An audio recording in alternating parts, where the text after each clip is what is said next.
Cumprindo a agenda no Nordeste com Geraldo Alckmin, Lula criticou o aumento dos combustíveis e apresentou propostas para a economia. Em Maceió, o petista falou sobre o sequestro do empresário Abílio Diniz em 89. Disse que procurou o então presidente Fernando Henrique Cardoso, 10 anos depois, para pedir a libertação dos sequestradores que faziam uma greve de fome. E colocaram camiseta nos sequestradores do PT para dizer que era o PT que tinha sequestrado o Abílio Diniz. Eu fui conversar com o Fernando Henrique Cardoso porque ele estava em greve de fome. E eles iam entrar em greve seca. A greve seca é você ficar sem comer e sem beber. E aí a morte seria certa. Lula de Deus. A gente fica se perguntando se o Lula realmente deseja ganhar a eleição. Porque não é possível que alguém, sem ser provocado, resolva desencavar esse assunto do nada. Com qual intenção? O PT passou 30 anos dizendo que foi vítima de uma armação. Porque os sequestradores, quando foram presos, um deles usava uma camisa do PT, uma camisa da própria campanha dele. Em 1989, com o nome dele, camisa vermelha. Lá no cativeiro foram encontrados materiais de campanha do PT. E o Lula sempre insistiu, e o próprio PT sempre insistiu, e essa versão colou, de certa maneira, que aquilo era uma armação, que aquilo foi colocado ali para prejudicá-lo na campanha de 1989, em que ele disputou o segundo turno com Fernando Collor de Mello. Aquilo acabou virando a história oficial. O PT foi vítima de uma armação. Aqueles caras eram sequestradores, não eram agentes políticos. Aí, do nada, 33 anos depois, o Lula resolve dizer que intercedeu junto ao então presidente para que esses caras fossem perdoados. Ele disse como é que foi a conversa, aspas, eu falei, Fernando, se referindo ao FHC, você tem a chance de passar para a história como um democrata.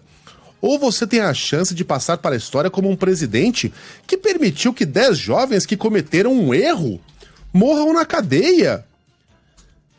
Cometeram um erro? Esses caras cometeram o mais hediondo dos crimes, em que você sequestra a própria liberdade da pessoa, você tira dela o seu valor mais importante, a liberdade de ir e vir. Não raro esses sequestros terminam em morte, em decepção. E ele trata esses caras como meninos que cometeram um erro, de novo, sem ser provocado. O que nos leva a crer que aquela história de que o PT foi alvo de uma armação talvez não seja exatamente a verdade? 30 anos depois a gente vai ter que revisitar esse episódio para saber exatamente, porque agora não é possível que alguém não tá com a pulga atrás na orelha, a troco do quê? O Lula foi atrás do presidente para tentar libertar esses caras pobrezinhos. Estavam fazendo greves de fome, sequestraram um homem, tiraram sua liberdade, ameaçaram matá-lo. Olha, é impressionante. E eu volto aqui ao início.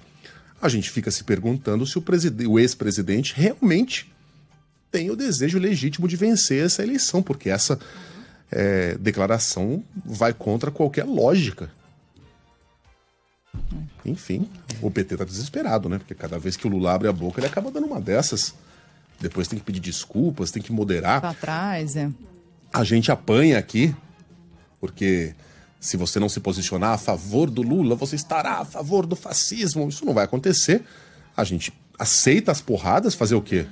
É do jogo, né? Lula é um ex-presidente, é um candidato importante, lidera as pesquisas, as palavras dele têm de ter peso. Claro. Porque senão fica assim, quando ele faz uma boa proposta econômica, vale.